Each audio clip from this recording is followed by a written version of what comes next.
Hey everybody, it's John from the Hustle Daily Show. Before we get into the news today, did you know that HubSpot launched an AI chatbot that helps you build awesome campaigns at scale with just a few prompts? It's called Campaign Assistant, and it's a totally free-to-use AI tool that will transform the way that you build marketing campaigns at scale. And the best part?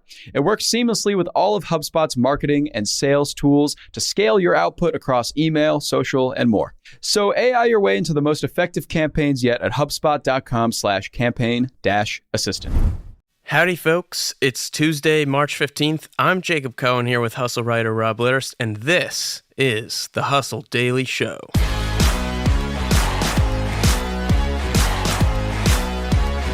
Later in today's episode, ByteDance is considered the most valuable startup in the world, and we are going to discuss how it bopped to the top.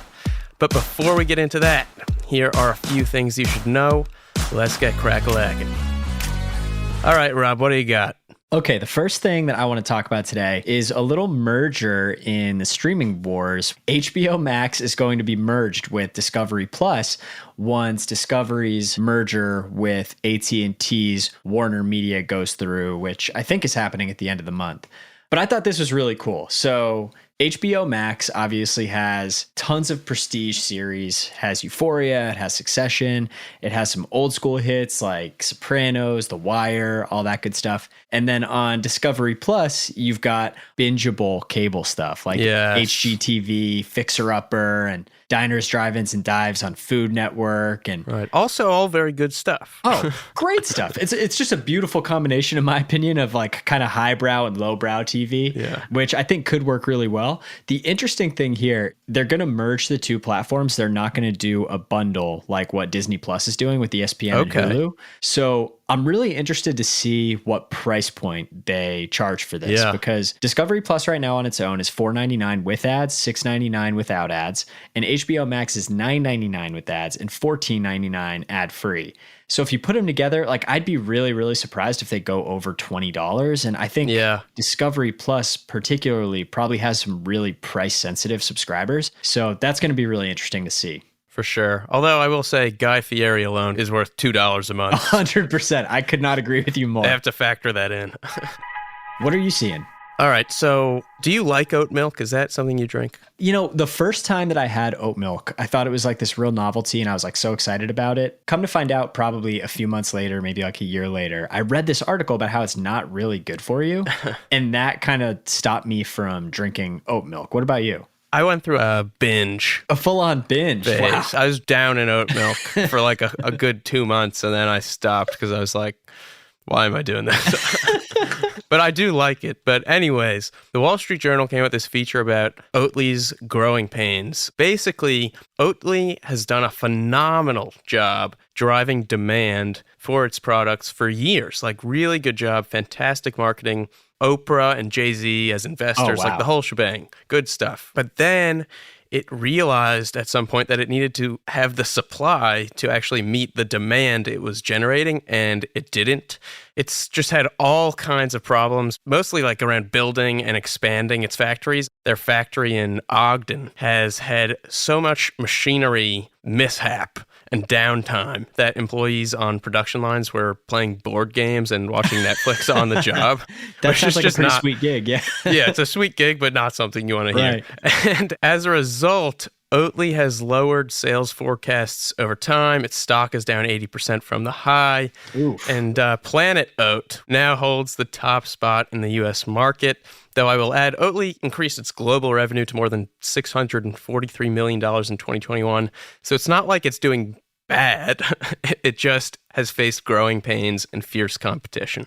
Yeah, and competition's not a bad thing. It means that there's an actual market for the product, right? They just got to get it together and figure out their machinery mishaps, and they'll be good in no time. What else have you been checking out? So the last thing I was looking at was Bob Iger heading to the Metaverse. What? Yes, of course. Everyone's going to the Metaverse. Yeah, it's so funny because I feel like it's mainly like Gen Z and maybe young millennials that are heading from kind of big entertainment and big tech to the Metaverse and crypto. But Bob Iger is not quite a millennial or Gen Zer. Right. So for those who don't know, former Disney CEO Bob Iger, considered one of the great media minds of recent times, has joined the board of this startup called Genies. Okay. And you're either going to love or hate the next sentence. Genie's business has to do entirely with NFTs in the metaverse. Wow. So if you're into that, great. So many buzzwords, but yeah. Basically, Genie's was founded in 2017 by this guy, Akash Nigam, 29-year-old entrepreneur, and they've raised $100 million. I think they have over 100 employees. And wow. what they do is offer tools for making virtual characters, clothing, accessories for the metaverse, for digital worlds that can then be sold on its marketplace as NFTs. If you're bullish on the metaverse, this is a great company. And they use slogans like, we are the Depop of avatar fashion. The Depop of avatar fashion. I feel like you just need to be so plugged in to even get that, which is probably what they want. They want like real early adopters. So makes a lot of sense. And finally, in other news, talking about NFTs, Yuga Labs, which is the NFT company behind the Bored Apes Yacht Club, acquired the rights to CryptoPunks from Larva Labs. If those words mean absolutely nothing to you, all you should take away from it is that Yuga now controls NFTs with around $5.5 billion in market cap.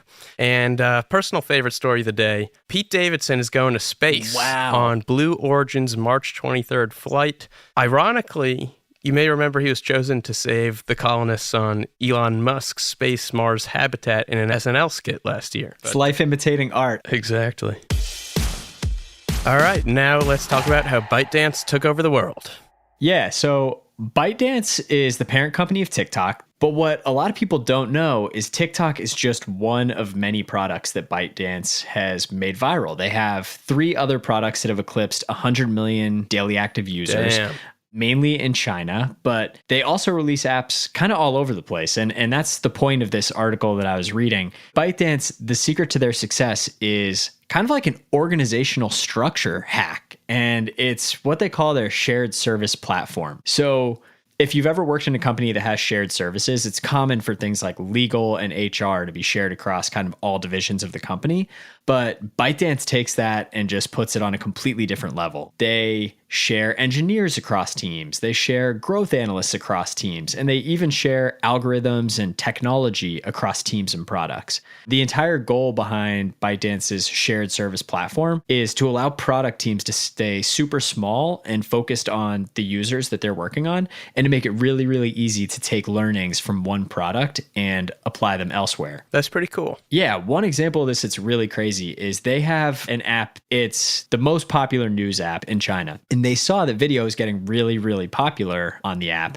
And that really kind of like started their obsession with short form video, which pushed them into Douyin, which is the predecessor to TikTok, and eventually TikTok. So it's kind of this rapid learning process that they get by having so much of their organizational know-how centralized that really just kind of allows them to distribute that into other products and learn and test and get better and better over time.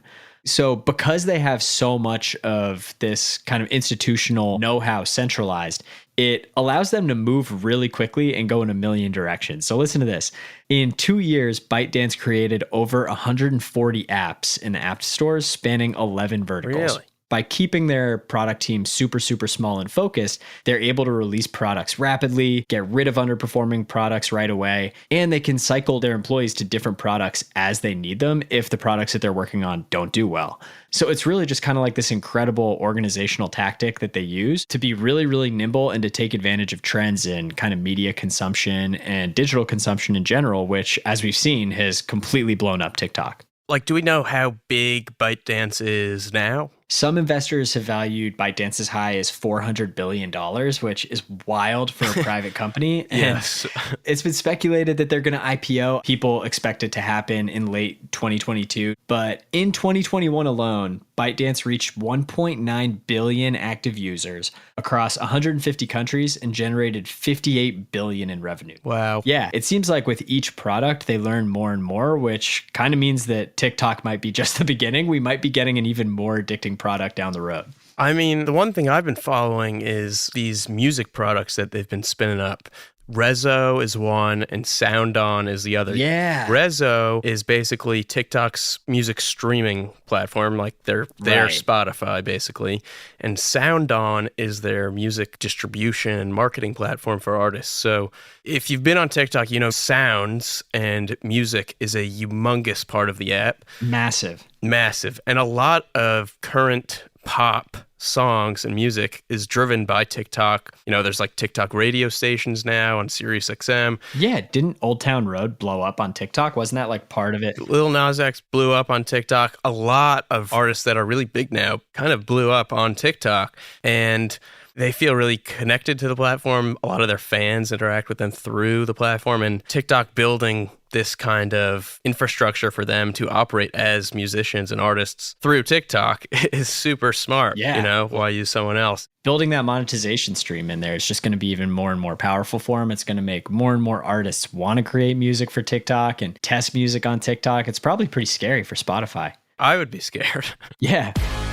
And bada bing, bada boom, that is it, folks. For more on the Hustle's tech and business coverage and links to all kinds of cool stuff from around the web, check out our newsletter at thehustle.co. Thank you to our editors, Robert and Ezra. I'm Jacob Cohen here with Hustle writer Rob Litterst. You've been listening to the Hustle Daily Show, brought to you by the HubSpot Podcast Network. See you tomorrow.